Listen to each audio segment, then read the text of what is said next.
Rakhine, Arakan Buddhists and Muslims, they have been living together for more than 1000 years. শুধু তাই নয়, আমার পরে যে বইটা বেরোচ্ছে ভয়েস অফ দ্য রোহিঙ্গাস, সেখানে আমি দেখানোর চেষ্টা করেছি during the last 2000 years of Arakan history, independent history, এই পুরা 2000 বছরের আরাকানের ইতিহাসে বার্মা শাসন করেছে মাত্র 46 years.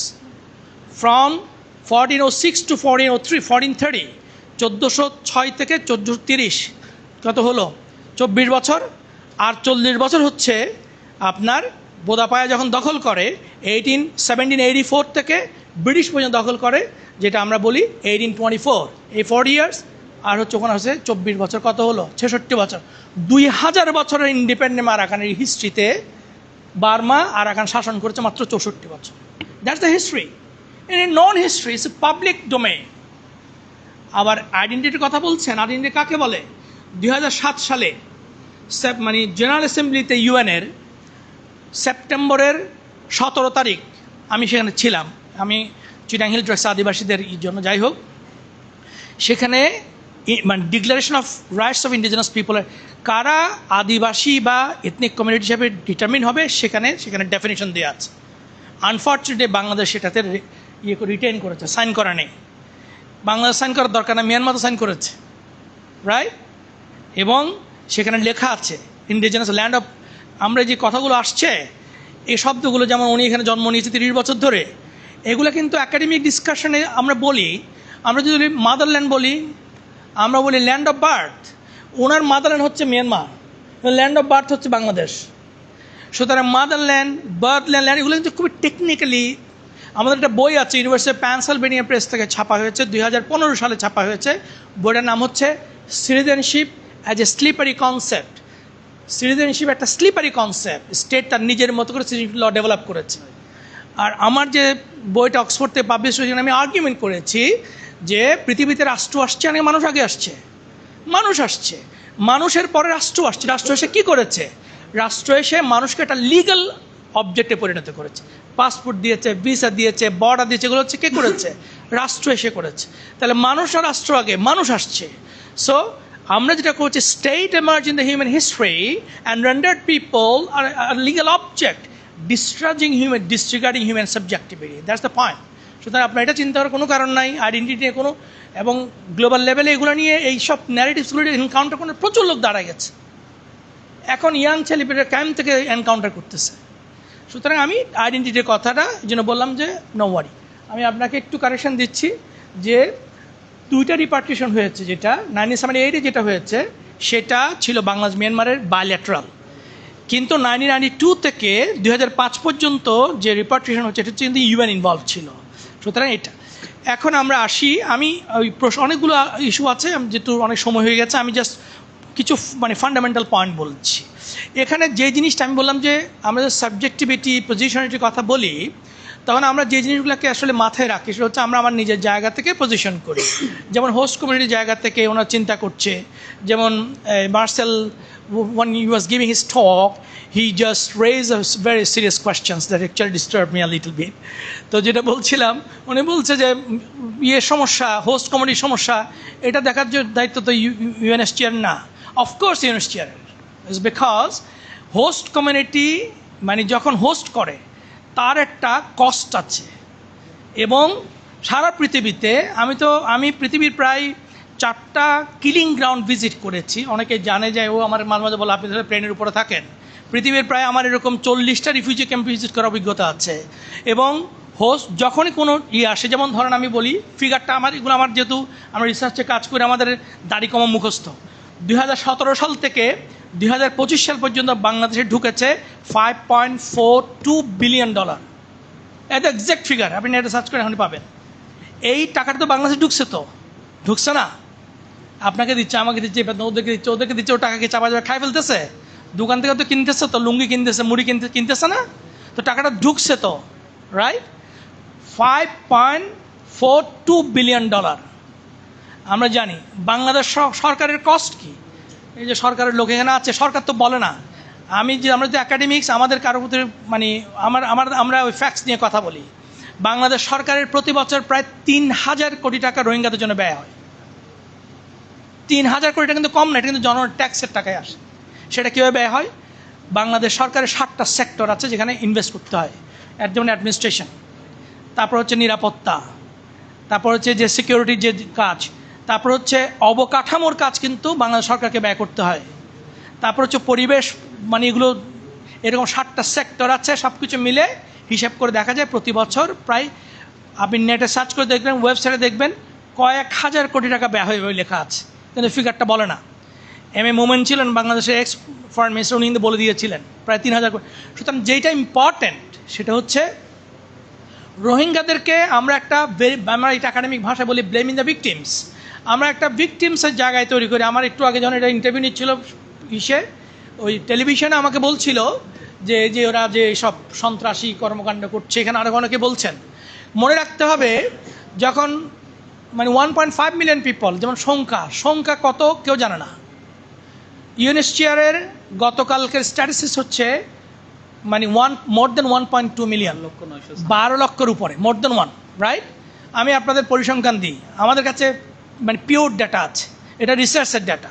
সেটা হচ্ছে কি, বাংলাদেশে যখন 2017 সালে আমরা ইউএনের যে independent fact finding mission report, সেখানে আছে 7,25,000 লোক ঢুকেছে। আমরা 7.5 লাখ বলে থাকি, এটা হচ্ছে 2017 সালে। তার আগে ছিল 3 লাখ, এটা অ্যাপ্রক্সিমেট। তাহলে 3 লাখ আর 7.5 লাখের 10 লাখ, 10.5 লাখ, তখন বলা হতো 11 লক্ষাধিক, একটা শব্দ ব্যবহার করা হতো, 11 লক্ষাধিক রোহিঙ্গা বাংলাদেশে বাস করে, রাইট? 2024 পরে আমাদের ফরেন অ্যাডভাইজার ছিলেন তৌহিদ সাহেব, উনি বলেছেন 1.5 লক্ষ লোক এই 2 বছরে ঢুকেছে। তাহলে 11 লক্ষাধিকের সাথে 1.5 লক্ষ যোগ করেন, তাহলে কত হলো? 12 লক্ষাধিক, 12.5 লক্ষ বা 13 লক্ষের কাছাকাছি। আর গ্রোথ রেট কি? আমরা গ্রোথ রেট কীভাবে ক্যালকুলেট করি? ফার্টিলিটি রেটের সাথে মর্টালিটি রেট রিডিউস করতে হয়। জন্মহারের সাথে মৃত্যুহার বাদ দিলে জনসংখ্যা বৃদ্ধির হার বের হয়। তাতে আমরা দেখেছি 32 থেকে 33 হাজার প্রতি বছর জন্ম নেয়। তার 9 বছরে কত হলো? 2,70,000। তাহলে আপনি 13 লাখের উপর 2,70,000, 1.5 মিলিয়ন হয় না? এর মধ্যে বাইরে গেছে কয়জন, তারও পরিসংখ্যান আমাদের আছে। বোটে করে কয়জন গেছে, কয়জন মারা গেছে, কয়জন এমনি চলে গেছে, কয়জন পাসপোর্ট বানায় গেছে, এরকম হিসাব তো আছেই। সুতরাং সরকার বলছে পরিসংখ্যানের একটা রাজনীতি আছে, সংখ্যা কমানো বাড়ানো একটা রাজনীতি আছে, সেই রাজনীতি এখানে চলছে। আমি অধিকার যাচ্ছি না, কিন্তু যে পয়েন্ট আমি বলছি যে ব্লেমিং দ্য ভিকটিমস, মনে রাখতে হবে এই মানুষগুলো এখানে বেড়াতে আসে নাই। এই মানুষগুলো একটা পরিস্থিতির শিকার হয়ে জেনোসাইড থেকে বাঁচার জন্য আসছে। এবং ইউএনের 1948 যে হিউম্যান রাইটস চার্টার, সেখানে লেখা আছে every individual every right to seek asylums to other countries, right? So আমি তো পৃথিবীর রিফিউজি সিচুয়েশনের একটা কমন চরিত্র হচ্ছে সে তার বর্ডার ক্রস করবে। যখন আফগানিস্তান রিফিউজি ক্রাইসিস তৈরি হয়, তখন সে কোথায় যাবে? সে পাকিস্তানে যাচ্ছে বা ইরানে যাচ্ছে, কারণ দুই পাশে বর্ডার। তামিলে যখন হচ্ছে তো ইন্ডিয়াতে আসছে, তামিল কি বাংলাদেশে আসছে? আসা নাই। তো রোহিঙ্গা যদি হয় কোথায় যাবে? সেখানে তো আসবে, তাই না? সুতরাং পয়েন্টটা হচ্ছে এরকম যে এটা তো অপরাধ না, আমি আমার যান বাঁচানোর জন্য আপনার কাছে আসছি, আপনাকে আশ্রয় দিয়েছেন। সুতরাং এটা একটা হিউম্যানিটারিয়ান ফ্রেমওয়ার্ক থেকে দেখতে হবে বিষয়টা। এরকম ওর জায়গাতে আমিও থাকতে পারতাম, তাই না? আজকে মাস্টার সলিমনের জায়গায় আমি থাকতে পারতাম। তাইলে মনে রাখতে হবে যে কি, আমরা ভিকটিমসদেরকে ব্লেম করি। যেমন ধরেন এই যে রোহিঙ্গা হচ্ছে একটা সন্ত্রাসের আখড়া, মাদকের আখড়া, এগুলো হচ্ছে মিডিয়াতে যারা আছে তারা জানে এজেন্ডা ফ্রেমিং, ক্রাইসিস ফ্রেমিং, এগুলো কিছু ফ্রেমওয়ার্ক, থিওরিটিক্যাল ফ্রেমওয়ার্ক আছে। তো রোহিঙ্গা সন্ত্রাসের আখড়া, তখন আমি টেলিভিশনে আমি ইন্টারভিউ নিতে আমি বলছিলাম যে আপনি যখন 1.5 মিলিয়ন মানুষকে একটা জায়গায় রাখবেন, এখানে সবাই ফেরেস্তা না। আপনি 1.5 মিলিয়ন বাঙালিকে রাখেন, সেখানে আপনি চোর পাবেন, ডাকাত পাবেন, খুনি পাবেন, লম্পট, লুচ্চা সবই পাবেন। তা আপনি কেন এক্সপেক্ট করছেন 1.5 মিলিয়ন পিপল সবাই ফেরেস্তা? কিন্তু মারামারি করে, যে কথাগুলো আসছে, মারামারি করে, এই যে ইনফাইট হচ্ছে, আমরা আরসা, আরএসও, মুন্না গ্রুপ, মাঝা, মাহা, যেগুলো আমরা জানি, এই মানুষগুলো মারামারিতে সংখ্যা কত? 10,000, 20,000, 50,000। 1.5-এর মধ্যে 50,000 কত %? আপনি 10,000 মানুষের জন্য 1.5 মানুষকে সন্ত্রাসী বলবেন? বলতে পারি না। আমি একটু প্রশ্ন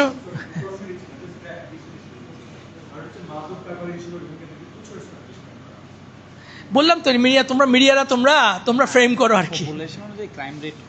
না ওটা আমি প্রশ্ন আমি বলতে চাচ্ছি যে মানে আমরা কিভাবে দেখছি এখন পুরো রিপার্টিশনের প্রশ্ন আসি, কারণ এত শোনার মতো এটা হচ্ছে কিনোট স্পিকার হচ্ছে প্রথমে দিয়ে দেবা, কিনোট তো প্রথমে বলে দেবো আমি, আমার উপর আলোচনা করে বাকিরা, তারপর শেষে আমি উত্তর দেবো যে কোথায় কোথায় আমার ভুল হয়েছে, কোথাও আমি ঠিকমতো বুঝতে পারি নাই, আমি তো ওদের কাছে শিখতে চাই। আমি শেষ করছি, আমি জানি ধৈর্যচ্যুতি করছে, কিন্তু মানে যাই হোক 30 বছরের গবেষণা অভিজ্ঞতা, আর আমার কোনো বাউন্ডারি নাই, যেমন ও বলার আগে চিন্তা করতে হবে ও চাকরি থাকবে কিনা, রাইট, কোড অফ কন্ডাক্ট আছে, রাইট, এটা আছে। তারপরে যারা রোহিঙ্গা আছে তাদের মধ্যে চিন্তা করতে, তারা তার কমিউনিটিকে রিপ্রেজেন্ট করছে, কমিউনিকে করছে, যেমন তার শুরুতেই শুরু করে যে আমরা বাংলাদেশের প্রতি আমাদেরকে দায়িত্ব দিয়েছে, কৃতজ্ঞ, এগুলো হচ্ছে খুবই মানে স্টেরিও টাইপিং একটা ফ্রেম দাঁড়িয়ে গেছে। তা উনি যখন বলছে, উনি তো ইউএনএসটির জায়গা থেকে বলছে international community, okay let's talk international community কী জিনিস, এটা নিয়ে আমাকে ওয়াশিংটন ডিসিতে এশিয়া স্টাডিজ ফেলো, আমি মনে হয় অনেকে জানে যে আমি পৃথিবীর টপ র্যাঙ্ক ইউনিভার্সিটিতে কাজ করেছি, মানে হার্ভার্ড ইউনিভার্সিটি, অক্সফোর্ডে রিফিউজি স্টাডি সেন্টারে, ইউনিভার্সিটি অফ সিডনি, তারপর হচ্ছে লন্ডন স্কুল অফ ইকোনমিক্স, তারপর হচ্ছে সোয়াস, আমি পৃথিবীর টপ র্যাঙ্ক ইউনিভার্সিটিতে আমি গবেষণা করেছি, পড়িয়েছি। ফলে আমি ইন্টারন্যাশনাল কমিউনিটি একটা বিগ ক্রিটিক। ওয়াশিংটন ডিসি যেন আমাকে ইনভাইট করলো, at that time I was visiting scholar at Johns Hopkins University. তো আমার একটা লেখা আছে, আমি বলেছি international community is very inconsistent and unstable, তাদের কোনো চরিত্র নাই। What does international community mean? International community কী আসলে, এটা কী জিনিস? ইন্টারন্যাশনাল কমিউনিটি রিফিউজির সাথে সম্পর্ক কী? ইন্টারন্যাশনাল কমিউনিটি হচ্ছে কি, যেমন যখন 2017 ওয়েন রিফিউজি ক্রাইসিস আমরা এখানে যখন হলো, whole international community move to Naf river, সবাই এসে হাজির হলো নাফ নদীতে, একদম সবাই আসলো। বাট যখন 2021 সালে এসে যখন আফগান ক্রাইসিস শুরু হলো, international community the move from Rohingya to Afghan refugee. Then 2022-তে ইউক্রেনিয়ান রিফিউজি ক্রাইসিস হলো, ওখানে মুভ করেছিল। Point is that we don't expect that the international community should stick to a particular case, but the point is that they move from one place to other place, keeping the previous one unresolved. What's the point? এগুলো নিয়ে অনেক কাহিনী আছে, আমার লেখা publish করা আছে Asia Pacific বুলেটিনে, ইস্ট ওয়েস্ট সেন্টার ওয়াশিংটন ডিসিতে ছাপানো আছে। ইন্টারন্যাশনাল কমিউনিটি আমি ক্রিটিক করেছি, but the same time I must admit যে 1.3 মিলিয়নের যে বিগ হিউম্যানিটেরিয়ান রিফিউজি ক্রাইসিস, এটা without the support of international community এটা আমরা রান করতে পারি না। কারণ পয়েন্ট হচ্ছে যে ইন্টারন্যাশনাল সাপোর্ট বেসটা গ্র্যাজুয়ালি রিডিউস হচ্ছে। জয়েন্ট রেসপন্স প্ল্যান এবছর $710.02 মিলিয়ন ডিমান্ড করেছে। 2017 সালে যখন রোহিঙ্গারা আসে, তখন জয়েন্ট রেসপন্স প্ল্যান যে ডিমান্ড করেছে তার 97% পাওয়া গেছে। 2025 সালে এটা আছে 47%। তাহলে বাকি মানে মোর অর লেস 50% যে রিডাকশন হচ্ছে, এটা কি হচ্ছে? এইটা কোয়ালিটি অফ লাইফ রিফিউজিদের ডিক্লাইন করছে, কোয়ালিটি অফ লাইফ, এবং হোস্ট কমিউনিটির উপরে, হোস্ট কান্ট্রির উপরে প্রেশার ক্রিয়েট করছে। এইগুলো তো আসতে হবে। প্রবলেম হচ্ছে কি, আমাদের রাষ্ট্র, আমরা সরকার বলি না, রাষ্ট্র বা শাসক শ্রেণী যে কথাটা আপনারা বলছেন যে আমাদের কোনো রাষ্ট্রীয় পলিসি নাই। Of course there is no policy. বাংলাদেশের 3 ক্যাটাগরির রিফিউজি আছে, আমরা হয়তো জানিও না। আমাকে এখানে শরণার্থী বিশেষজ্ঞ বলা হয়, আমি সারা দুনিয়ার শরণার্থীর কথা আমার দেশের এখানে জানিও না। আমার একটা বই আছে, মানে একটা আর্টিকেল আছে যে 50 বছরের বাংলাদেশের রিফিউজি সমস্যা। যেমন বিহারি রিফিউজি, যেটা আমরা স্ট্যান্ডার্ড পাকিস্তানিজ বলি, 2008 সালে তাদের 1,85,000-কে আমরা নাগরিকত্ব দিয়েছি। আরেক ধরনের রিফিউজি বাংলাদেশে আছে, সেটা হচ্ছে returnee refugee from Tripura, Chittagong hill ট্র্যাক্সে। যখন 1997 সালে পার্বত্য চুক্তি স্বাক্ষরিত হয়, যেটাকে বলা হয় শান্তি চুক্তি। আসলে শান্তি চুক্তি বলে কোনো কিছু নাই, কোনো পিস ট্রিটি বলে কিছু না, এটা হচ্ছে সিএসটি ট্রিটি। এই পার্বত্য চুক্তি স্বাক্ষরের শর্ত অনুযায়ী ত্রিপুরা থেকে যে রিফিউজি আসবে তাদেরকে রিহ্যাবিলিট করা হবে। আমাদের কোনো রিফিউজি সমস্যা নাই। এবং এই যে মানে আমরা রিফিউজি ম্যানেজমেন্টে কি আমরা হিউম্যানিটেরিয়ান গভর্নেন্সের কথা বলছি, যে রিফিউজি ম্যানেজমেন্ট কি, এটাকে দেখা হয় হচ্ছে একটা ডিজাস্টার ম্যানেজমেন্ট, মানে মিনিস্টার অফ ডিজাস্টার মানে একটা কেস হিসেবে দেখা হয়।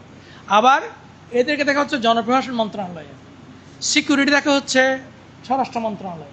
সবচেয়ে বড় কথা হচ্ছে যখন রিপাট্রিয়েশনের ডায়ালগ হয় তখন সেটা হচ্ছে পররাষ্ট্র মন্ত্রণালয়। আবার এদের মধ্যে কোনো কোঅর্ডিনেশন নেই।